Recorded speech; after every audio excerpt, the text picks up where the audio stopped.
Isabela Azevedo acreditava em começos, acreditava no cheiro de pão fresco assando antes do amanhecer, na alquimia de transformar ingredientes simples em algo sublime, e no sonho que ela e seu marido, Murilo Moura, haviam construído juntos.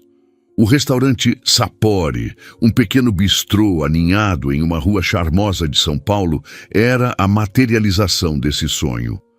Começou como uma ideia sussurrada em noites insones, e sob a magia das mãos de Isabela e a gestão de Murilo, floresceu, tornando-se uma referência gastronômica, um lugar onde as pessoas não iam apenas para comer, mas para sentir. Ela era a chefe, a alma do lugar, uma artista cujo perfeccionismo e sensibilidade se traduziam em cada prato. Ele era o administrador, o homem dos números, o pilar que sustentava a estrutura para que a arte dela pudesse brilhar. Eram uma equipe. Pelo menos era nisso que ela acreditava até aquele mês, quando o silêncio começou a se infiltrar nas frestas do casamento deles como uma erva daninha. Murilo começou a mudar. A mudança foi sutil no início, quase imperceptível. Ele chegava mais tarde, a desculpa de reuniões com fornecedores, se tornando um refrão cansado. Evitava seu olhar durante o jantar, os olhos fixos no celular ou em um ponto vago na parede.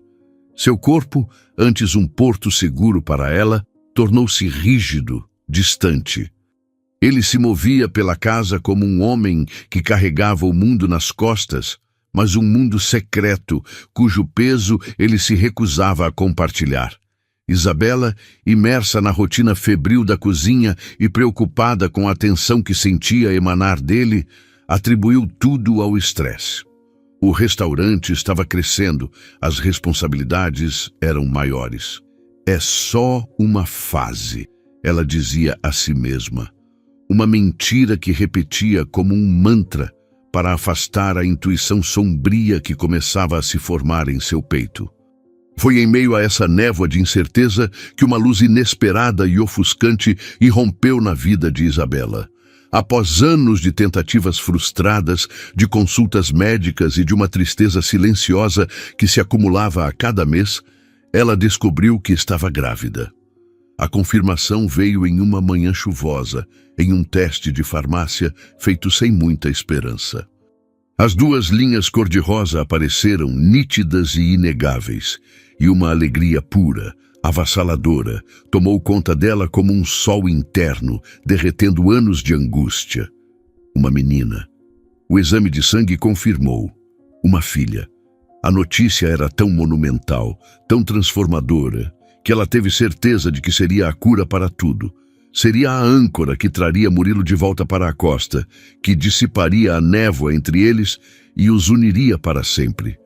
Com o coração transbordando, ela planejou a noite perfeita para contar a novidade.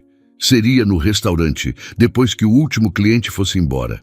Um jantar só para eles, no lugar onde tudo começou.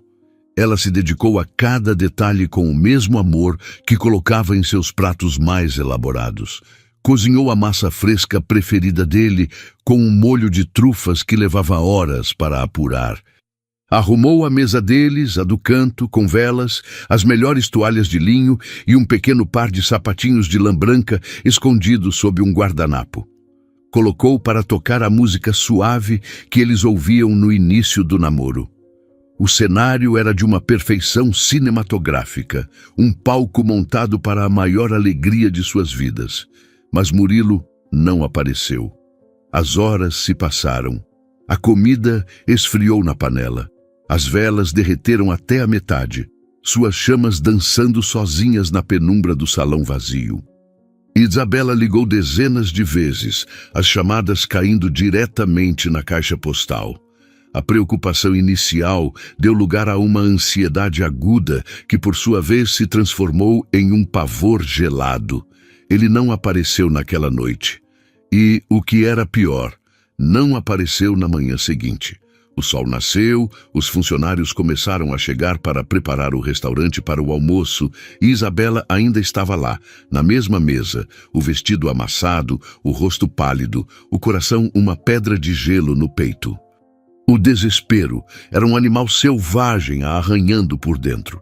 A notícia não veio da polícia, nem de um hospital. Veio de um e-mail frio, impessoal, enviado da conta de Murilo, que chegou por volta das 10 da manhã. O assunto era fim. O texto era curto, brutal em sua covardia. Ele dizia que estava indo embora, que não aguentava mais a pressão, que o restaurante era um barco afundando e ele não tinha mais forças para carregá-lo. Dizia que precisava de um recomeço, longe de tudo. E a última frase foi a que a destruiu. Estou indo com a Renata. Sinto muito. Renata, a sócia que eles haviam trazido para o negócio 6 meses antes. A mulher que sorria para Isabela todos os dias, que elogiava seus pratos, que se sentava com eles para planejar o futuro do Sapori. Atordoada, como se tivesse levado um soco, Isabela abriu o aplicativo do banco. A conta conjunta, onde estava todo o capital de giro do restaurante, todas as economias que eles haviam juntado, o dinheiro que ela herdara de sua avó, estava vazia. Um saldo de 17,35. O extrato mostrava uma série de transferências de valores altos, feitas na tarde anterior, horas antes de ele desaparecer. Murilo e Renata haviam limpado tudo. A ruína não era apenas financeira. Era emocional, era conjugal, era profissional, era total. Em um único dia, Isabela perdeu o marido, o restaurante, o dinheiro, a sócia, a reputação e o futuro. Ela olhou para o salão vazio do Sapori, a mão pousada instintivamente sobre o ventre, onde sua filha crescia em segredo. E ali, em meio aos destroços de sua vida, ela entendeu que a noite mais escura de sua vida tinha acabado de começar. O inferno que se seguiu ao desaparecimento de Murilo foi rápido e impiedoso. O vácuo deixado por ele foi imediatamente preenchido pelo barulho ensurdecedor do escândalo. Fornecedores cujos pagamentos estavam atrasados há semanas, um fato que Murilo havia habilmente escondido dela, começaram a ligar, as vozes passando da preocupação à acusação em questão de horas. Em seguida vieram os jornalistas. O Sapori, antes celebrado nas colunas gastronômicas, tornou-se o epicentro de uma história muito mais suculenta, a do casal de chefes que aplicou um golpe e fugiu com o dinheiro. A narrativa era simples, cruel e, para o público, irresistivelmente lógica. O casal fugiu junto. A frase era repetida em blogs de fofoca, em notas de jornais e nas conversas sussurradas entre os funcionários do restaurante, que agora olhavam para Isabela com uma mistura de pena e desconfiança. Como ela poderia contestar uma história que a pintava como cúmplice, quando todas as evidências apontavam para uma conspiração a dois? O dinheiro havia sumido da conta conjunta. O restaurante estava à beira da falência. O marido havia desaparecido. Para o mundo, ela não era uma vítima. Era a parceira de crime que, por algum motivo, ficara para trás. Isabela tentou lutar. Nos primeiros dias, movida por uma mistura de desespero e um senso de dever para com o nome que construíra, ela tentou explicar. Sentou-se com seu advogado, um homem de olhar cansado que parecia já ter perdido a batalha antes mesmo de começá-la. Deu entrevistas para 1 ou 2 jornalistas que pareceram minimamente simpáticos, a voz trêmula, os olhos fundos de noites insones, tentando articular a verdade. Ela não sabia de nada. Ela era tão vítima quanto os credores. Mas suas palavras soavam ocas, frágeis diante da montanha de fatos concretos. Ninguém acreditou. Para cada tentativa dela de clarear os fatos, surgia um novo detalhe sórdido. Uma dívida que Murilo contraíra em nome da empresa sem seu conhecimento. Um empréstimo bancário que ele nunca pagou. Uma foto dele e de Renata rindo em um bar, tirada semanas antes da fuga. Ela estava presa em uma teia de aranha tecida por seu próprio marido, e cada movimento que fazia para se libertar apenas a emaranhava mais. A humilhação pública era uma tortura lenta, um veneno que a consumia a cada olhar de acusação, a cada manchete que a difamava. Foi em uma tarde chuvosa, sentada sozinha no escritório, agora silencioso do Sapporo, com uma pilha de contas não pagas à sua frente e o som dos telefones que não paravam de tocar, que a percepção a atingiu com a força de uma revelação. Ela estava lutando a guerra errada, estava tentando salvar sua reputação em uma cidade que já a havia condenado, tentando limpar um nome que Murilo havia arrastado para a lama com ele. E estava tentando provar sua inocência para um mundo que se deliciava com sua culpa. E o mais importante, estava fazendo tudo isso enquanto carregava uma nova vida dentro de si. Uma vida que não merecia nascer em meio ao caos, ao estresse e à vergonha. Naquele momento, uma nova clareza tomou conta dela, uma clareza nascida não da esperança, mas da mais pura necessidade de sobrevivência.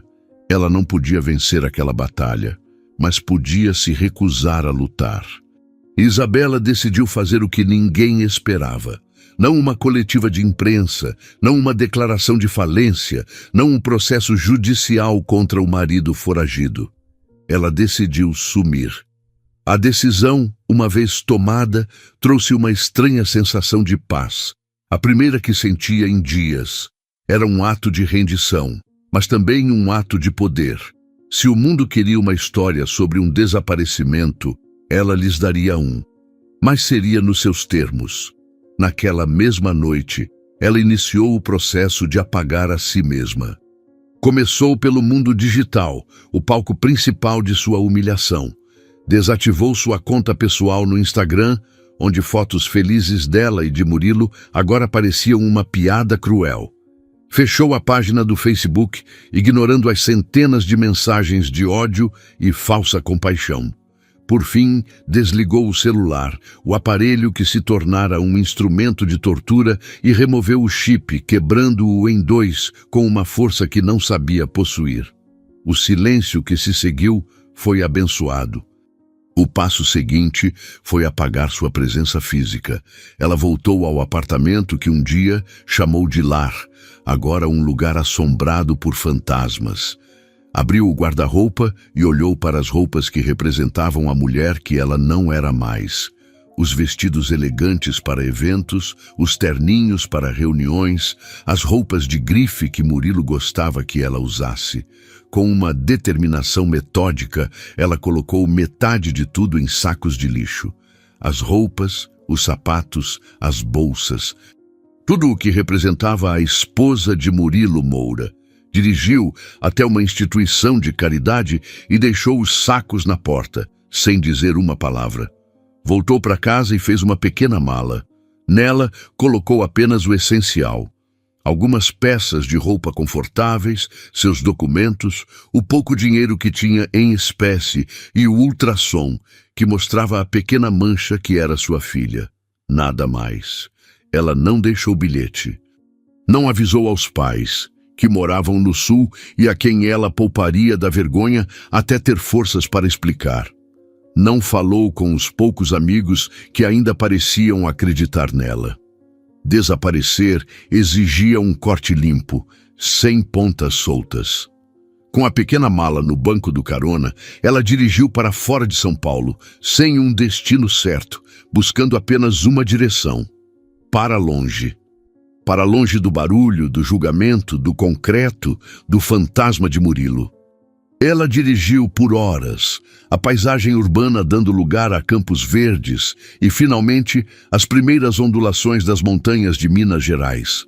Foi lá, guiada por uma placa que indicava uma pequena vila, cujo nome ela nunca ouvira, que encontrou seu refúgio.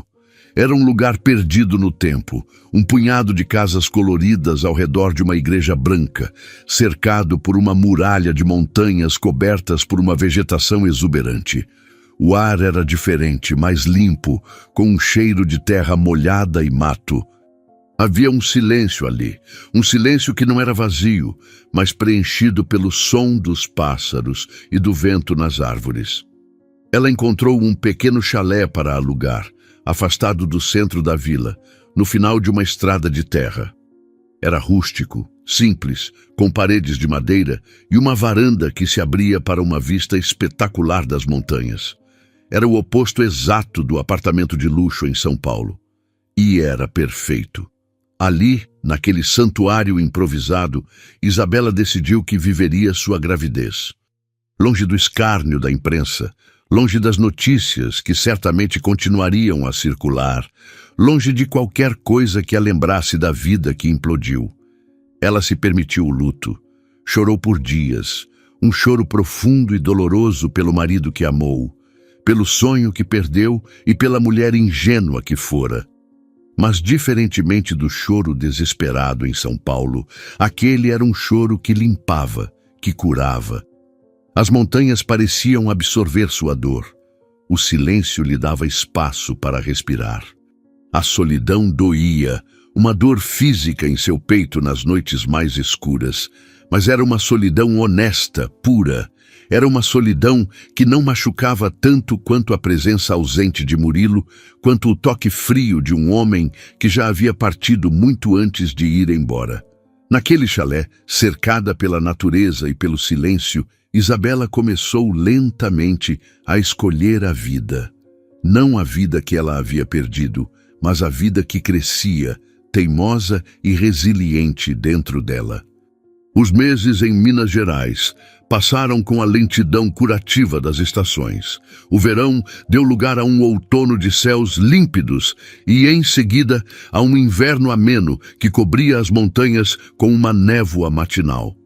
Para Isabela, cada dia era um pequeno passo para longe do abismo. A gravidez avançava, seu corpo se transformando de uma maneira que a ancorava no presente, forçando-a a se concentrar no agora, na vida que crescia dentro dela, em vez da vida que havia sido destruída. Ela aprendeu a viver com pouco. Sua rotina era simples, quase monástica. Acordava com o sol, caminhava lentamente pelas trilhas de terra, sentindo o cheiro de orvalho e folhagem, a barriga proeminente guiando o caminho. Lia livros que pegava emprestado na pequena biblioteca da vila. Cuidava de uma pequena horta que começou a cultivar no quintal do chalé e, acima de tudo, conversava com sua filha. Eram monólogos sussurrados, cheios de promessas e esperanças, uma maneira de tecer um novo mundo para as duas, um mundo seguro, longe da traição e do caos. A solidão ainda era uma companheira constante, mas sua natureza havia mudado. Não era mais a solidão da perda, mas a solidão da espera, da preparação. Era um casulo. A noite em que Aurora decidiu vir ao mundo foi uma típica madrugada de fim de primavera na serra. Uma chuva forte e morna caía, tamborilando no telhado do chalé, e o ar estava impregnado com o cheiro doce e inebriante das jabuticabeiras carregadas que cercavam a propriedade. Isabela acordou com uma dor aguda e profunda, uma contração que percorreu seu corpo como uma onda poderosa. Não havia pânico, apenas uma aceitação calma. Ela sabia que a hora havia chegado. Sem telefone e longe de um hospital, ela fez a única coisa que podia. Acendeu uma lamparina e esperou. Mas naquela pequena comunidade, onde as vidas eram entrelaçadas pela proximidade e pelo cuidado mútuo, a solidão nunca era absoluta. Uma vizinha, uma senhora idosa chamada Dona Lúcia, que a observava de longe com um carinho protetor há meses, viu a luz acesa em um horário incomum e, guiada pela intuição, foi até o chalé. Ao encontrar Isabela no início do trabalho de parto, ela agiu com a eficiência tranquila de quem já viu muitas vidas começarem.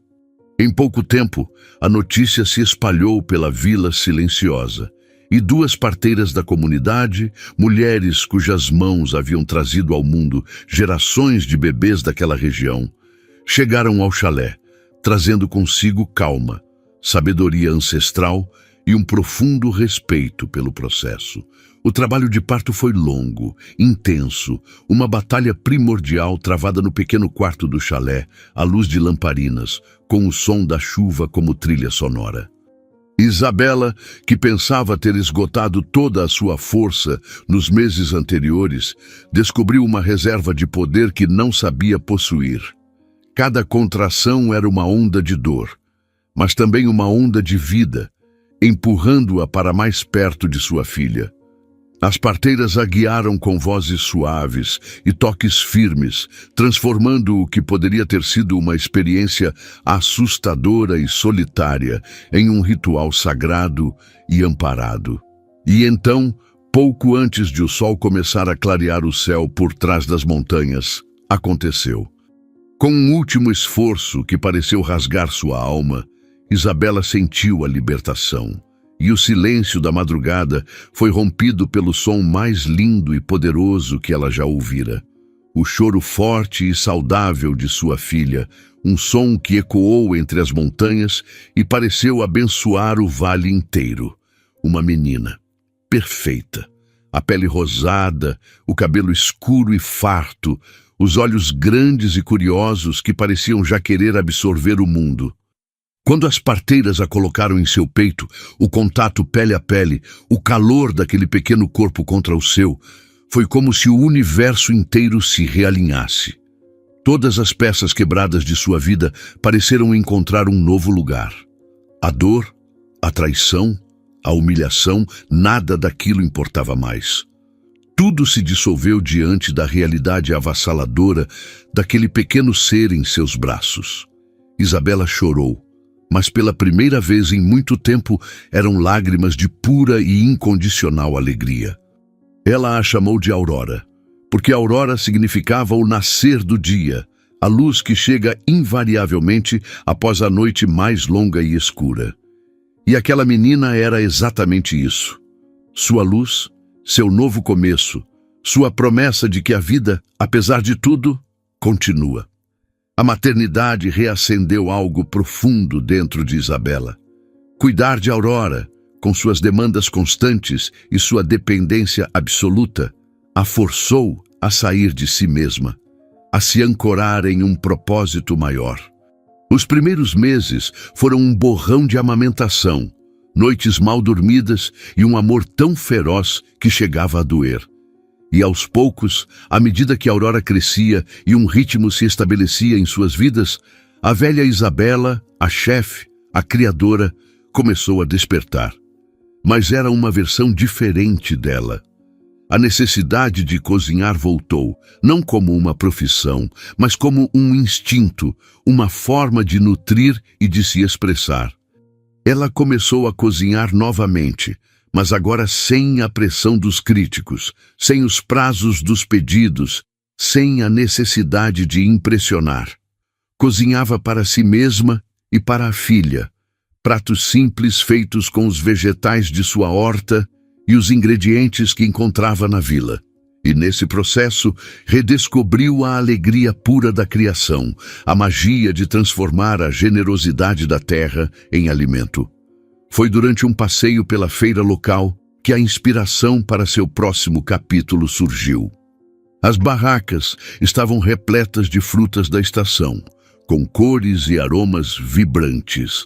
Amoras, pitangas, goiabas, jabuticabas colhidas nos quintais da região. Ela se apaixonou pela ideia de preservar aqueles sabores, de capturar a essência daquela terra em um pote. Começou a fazer geleias artesanais em sua pequena cozinha. Era um processo meditativo. Ela escolhia as frutas, cozinhava-as lentamente em um tacho de cobre que comprou de um artesão local, experimentando combinações, equilibrando doçura e acidez. Descobriu combinações únicas que sua alma de chefe jamais havia pensado em explorar. Jabuticaba com um toque de pimenta rosa, amora com lavanda, goiaba com gengibre. Eram sabores que contavam uma história, que lembravam a infância, que traziam uma sensação de cura e conforto.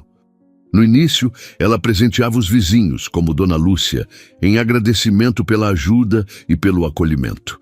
As geleias fizeram um sucesso imediato. As pessoas ficavam encantadas com a complexidade dos sabores, com a textura perfeita, com o carinho que era evidente em cada pote. Logo, começaram a surgir encomendas. A dona da pequena venda da vila pediu alguns potes para vender. Eles se esgotaram em um dia. Isabela começou a vender suas criações na feira de domingo em uma pequena barraca improvisada. As filas se formavam. As pessoas não compravam apenas geleia, compravam um pedaço da história daquela moça de fora que havia encontrado um lar nas montanhas. A pedido dos turistas que passavam pela região e queriam mais, ela decidiu reativar sua conta no Instagram, mas de uma forma completamente nova. Usou apenas seu primeiro nome, Bela, e postava fotos simples e bonitas. Os potes de geleia contra a paisagem das montanhas, a aurora rindo em meio às árvores frutíferas, o processo artesanal em sua cozinha rústica. Assim nasceu a marca que mudaria sua vida. Ela a batizou em homenagem à sua maior inspiração, Aurora, geleias artesanais de montanha. O nome era perfeito. Aurora, inspirada pela sua filha, a luz de sua vida. Aurora, criada pela sua própria resiliência, seu renascimento das cinzas. A marca cresceu organicamente, impulsionada pela qualidade inquestionável do produto e pela autenticidade da história por trás dele. Lojas de produtos artesanais de cidades vizinhas começaram a fazer pedidos. Blogs de culinária descobriram seu perfil e escreveram sobre as geleias mágicas feitas no coração de Minas. Isabela, sem planejar, estava construindo um novo negócio, um negócio baseado em seus próprios termos, em seu próprio ritmo, a partir de sua própria verdade. Ela não era mais a chefe do Sapori, a esposa de Murilo Moura. Ela era Bela, a mãe de Aurora, a mulher que transformava frutas e dor em potes de doçura e esperança. Enquanto Isabela florescia no silêncio das montanhas, reconstruindo sua vida pote por pote, Murilo Moura vivia a queda pública mais humilhante e barulhenta que o cenário gastronômico de São Paulo já testemunhara. Ele, que havia arquitetado sua fuga como um ato de libertação, uma jogada de mestre para se livrar de um barco afundando e começar de novo com dinheiro e uma nova paixão, descobriu que o karma, às vezes, não é uma força mística, mas a consequência lógica e brutal de nossas próprias ações. Sua nova vida, que ele imaginara como um triunfo, rapidamente se desintegrou, revelando-se um castelo de areia construído sobre uma fundação de traição e ganância, incapaz de suportar o menor sopro da realidade.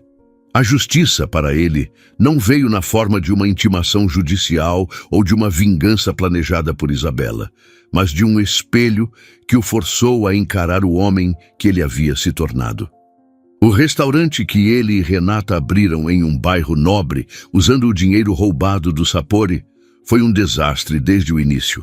Batizado de Elemento, o lugar era a antítese de tudo o que fizera o bistrô de Isabela especial. Faltava alma.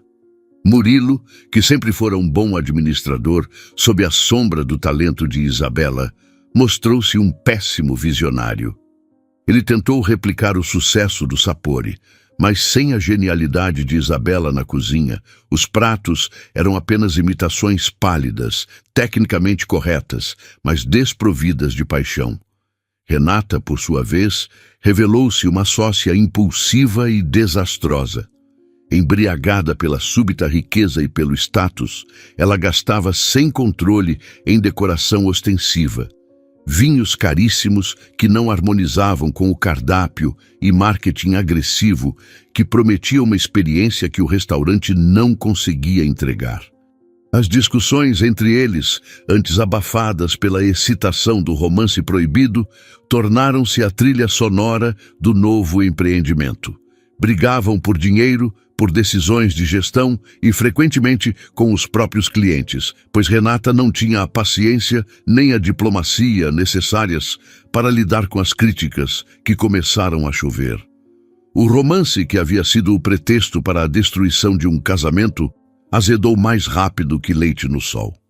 A paixão tóxica que os uniu na conspiração não sobreviveu ao estresse da gestão de um negócio fracassado. O dinheiro, que parecia infinito, começou a minguar, consumido pelos gastos exorbitantes e pela falta de retorno. As acusações mútuas se tornaram diárias. Ele a culpava por sua extravagância, ela o culpava por sua falta de visão e pela reputação manchada que ele trouxera para a parceria. Em menos de um ano, o romance virou uma guerra aberta. O restaurante fechou as portas em meio a um mar de dívidas e o que se seguiu foi uma batalha judicial sórdida, com cada um entrando com processos contra o outro, expondo publicamente os detalhes mais mesquinhos de seu golpe e de seu relacionamento falido. A queda foi tão espetacular quanto a ascensão do Sapori havia sido inspiradora. A reputação de Murilo, que ele tanto prezava, derreteu como gelo no asfalto quente. No meio gastronômico, um círculo pequeno e fofoqueiro, ele se tornou um pária. Chefes que antes o respeitavam, agora falavam dele com um desprezo palpável. Fornecedores se recusavam a trabalhar com ele. Ninguém queria seu nome associado ao dele. Ele ficou conhecido não por seus sucessos passados, mas por um apelido infame que o seguia como uma sombra: o homem que roubou a própria esposa e faliu. A história de Isabela, a chefe talentosa, abandonada e traída, havia se tornado uma lenda, e ele, o vilão inequívoco dessa narrativa. Ele perdeu não apenas o dinheiro e o negócio, mas também o respeito, a moeda mais valiosa em seu mundo. Foi nesse ponto, no fundo do poço, que o fantasma de Isabela começou a assombrá-lo de verdade. No início, após a fuga, ele sentia uma mistura de culpa e alívio, mas o alívio predominava. Ele se convencera de que a salvara de uma falência inevitável, que seu ato fora uma espécie de misericórdia cruel. Mas agora, com seu próprio fracasso ecoando em seus ouvidos, ele começou a questionar tudo. A ausência de Isabela, que antes era liberdade, tornou-se um vazio torturante. Ele começou a sentir falta não apenas do talento dela, que era a base de seu sucesso, mas de sua presença, de sua calma, de sua integridade. Ele tentou entrar em contato. Ligou para os pais dela, que o atenderam com uma fúria gelada e desligaram na sua cara. Procurou os amigos em comum, que o trataram como um leproso. Ela havia desaparecido de uma forma tão completa, tão absoluta, que parecia jamais ter existido. E esse apagamento era uma tortura muito mais eficaz do que qualquer grito ou acusação. A obsessão tomou conta dele. Ele precisava saber onde ela estava, o que havia acontecido com ela. Precisava talvez pedir perdão, ou talvez apenas aliviar o peso esmagador em sua consciência. Com o pouco dinheiro que lhe restava, ele contratou detetives particulares, homens cínicos que pegaram seu dinheiro e lhe entregaram relatórios vazios. Sem rastros, Sr. Moura. Nenhum uso de cartão de crédito, nenhum novo documento, nenhuma conta em seu nome. É como se ela tivesse evaporado. A incapacidade de encontrá-la apenas aumentava seu tormento. Ele começou a ter pesadelos. Sonhos vívidos e recorrentes em que ele chegava para o jantar que ela havia preparado naquela noite fatídica. No sonho, ela sorria para ele, os olhos brilhando, e dizia: "Tenho uma surpresa para você." Mas antes que ela pudesse revelar o segredo, ele se virava e ia embora. E o sorriso dela se desfazia em uma expressão de dor tão profunda que o acordava suando frio, o coração martelando no peito. O remorso o consumia como um fogo lento, queimando-o de dentro para fora. Ele passava os dias vagando pelo apartamento que agora dividia com um colega. O luxo de antes substituído pela mediocridade. Olhava para seu reflexo no espelho e via um homem que não reconhecia. Mais magro, os olhos fundos, a arrogância de antes substituída por um desespero silencioso. Ele repassava cada decisão, cada mentira, cada ato de covardia. Percebeu com uma clareza que o aniquilava que o barco que estava afundando não era o Sapori, mas seu próprio caráter.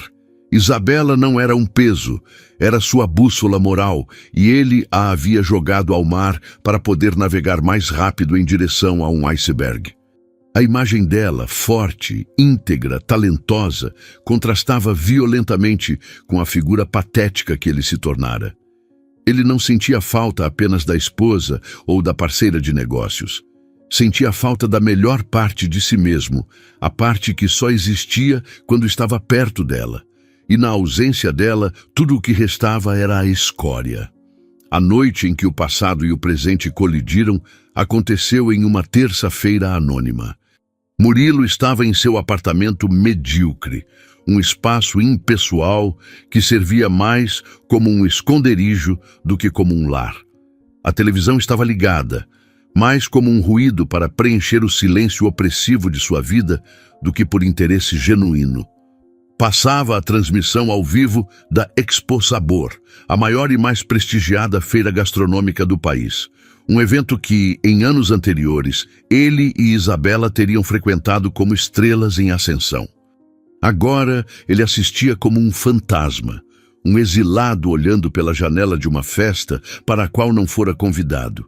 Ele assistia por hábito, por uma nostalgia masoquista e, acima de tudo, por dor. Cada chefe celebrado, cada marca elogiada, era uma lembrança do mundo que ele havia perdido, do respeito que havia jogado fora. Era uma forma de autopunição, um ritual para se lembrar do quão baixo havia caído. A cerimônia de premiação começou, e Murilo assistia com um cinismo entorpecido, bebendo uma cerveja barata diretamente da garrafa. Os prêmios eram entregues, os discursos eram feitos e nada daquilo o tocava. Era um espetáculo distante, de uma outra vida. Até que chegou a categoria mais esperada da noite, a que celebrava a inovação e a autenticidade. Sabor Revelação do Ano. O apresentador, um chefe famoso com um sorriso carismático, anunciou os finalistas. Eram marcas novas, ousadas, que estavam agitando o mercado. E entre elas, um nome que Murilo já ouvira zumbindo nos cantos da internet. Um fenômeno viral e misterioso. Aurora, geleias artesanais de montanha. Ele sentiu uma pontada de curiosidade. A história por trás da marca era de uma mulher que havia recomeçado a vida no interior. Mas os detalhes eram vagos, o que apenas aumentava o fascínio. O apresentador pegou o envelope dourado, fez uma pausa dramática e Murilo se inclinou para a frente, um interesse genuíno despertado pela primeira vez naquela noite. Ele não esperava nada, não tinha nenhuma conexão com aquilo. Era apenas um espectador. O apresentador abriu o envelope, sorriu e anunciou com voz potente: e a grande vencedora, a história mais inspiradora e o sabor mais autêntico do ano é Aurora, fundada por... Houve uma pausa, e o nome que veio a seguir atravessou o apartamento e o corpo de Murilo como um raio. Isabela Azevedo. Era ela, a sua ex-mulher, sendo associada não à vergonha e à falência, mas a um prêmio de prestígio. Murilo engoliu em seco, o ar preso nos pulmões. A garrafa de cerveja escorregou de sua mão e caiu no chão com um baque surdo, mas ele não percebeu. Seu universo inteiro havia se contraído para a tela da televisão. Isabela. Ela estava viva. Ela estava bem. E ela já não estava usando o nome dele. A vida seguiu em frente. Por quê? Será que ela se casou de novo ou segue solteira? A confusão e o choque o paralisaram. E então a câmera cortou para a plateia, buscando o rosto da vencedora. E lá estava ela, Isabela. Mas não a Isabela que ele guardava na memória, a mulher cuja imagem sorridente ele havia manchado, ou a figura frágil que ele abandonara. A mulher na tela era outra. Era mais forte. Havia uma serenidade em seu rosto que ele nunca vira, uma confiança que não vinha da aprovação dos outros, mas de dentro. Estava mais linda do que nunca, a pele bronzeada, o cabelo mais curto, os olhos brilhando com um orgulho genuíno e uma emoção contida. E ao seu lado, segurando sua mão com a naturalidade de quem pertence àquele lugar, estava uma menina. Uma garotinha de talvez 2 anos, com cabelos escuros e olhos grandes e curiosos, vestida com um pequeno vestido branco. Primeiro a câmera focou nelas juntas, mãe e filha, uma imagem de completude perfeita. Depois, a câmera fez um close rápido na criança antes de voltar para Isabela. 1 segundo foi o suficiente. Murilo sentiu o chão sumir. Aqueles olhos ligeiramente puxados, o formato do queixo, o jeito de franzir a testa ao ouvir barulho. Era ele em miniatura. Não havia margem para erro. Aquela menina era sua filha. Ele tinha certeza. Murilo sentiu o chão sumir sob seus pés. Uma vertigem o atingiu e ele teve que se apoiar no braço do sofá para não cair. A imagem daquela criança, da filha de Isabela, o atingiu com uma força inexplicável. Uma filha. Isabela tinha uma filha. E o nome da marca? Aurora. O nome da menina. Ele sentiu uma pontada de algo que não conseguia identificar. Ciúme? Tristeza? Enquanto sua mente girava, Isabela se levantou, beijou o topo da cabeça da filha e caminhou em direção ao palco, aplaudida de pé por uma multidão que a via como um símbolo de resiliência. Ela subiu ao palco, não com a arrogância dos vitoriosos, mas com a graça humilde de uma sobrevivente. Aceitou o troféu, agradeceu com um aceno de cabeça e se aproximou do microfone. O auditório ficou em silêncio. E com uma voz firme, clara, que carregava o peso de tudo o que ela havia passado, ela começou seu discurso. Boa noite. Há 2 anos, ela começou, e o coração de Murilo parou. Me tiraram tudo. Me tiraram o dinheiro, a carreira, a estabilidade e o homem que eu pensava conhecer. A confissão pública, dita sem raiva, apenas como um fato, foi como um soco no estômago de Murilo.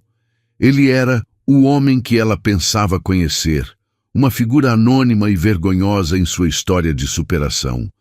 Naquela que foi a noite mais escura da minha vida, continuou ela, eu descobri que não estava sozinha. Deus me deu a minha Aurora. Ela fez uma pausa, o olhar se enchendo de lágrimas de gratidão. Minha filha, minha luz, e por ela, e para ela, eu renasci. A palavra filha, a confirmação, caiu sobre Murilo como um golpe fatal, a peça final de um quebra-cabeça aterrorizante que sua mente começou a montar em uma velocidade vertiginosa. A data, 2 anos, a noite em que ele fugiu.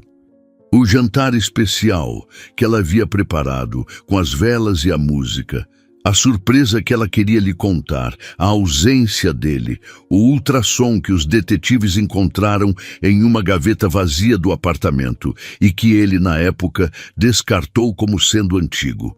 Tudo se encaixou com um clique horrível e ensurdecedor.